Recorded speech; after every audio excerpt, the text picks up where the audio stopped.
आज पावसाने थोडी उघडीप केली त्यामुळे मला उंबरठा पूजन करायचा आनंद मिळाला. कारण भरपूर दिवस झाले उंबरठा पूजन होतच नव्हतं, कारण ती रोजचीच गडबड असायची.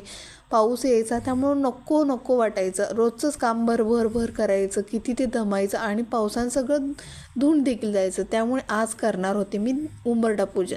त्याचबरोबर मला एक पूजा मांडायची होती. ती कोणती?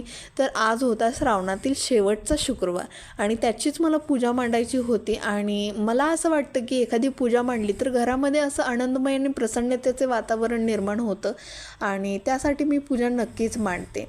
आणि त्याचबरोबर तुम्हाला सांगायचं, एखादा आजारी जर पेशंट असेल घरामध्ये तर ही पूजा बघून त्याला देखील आनंदच होतो.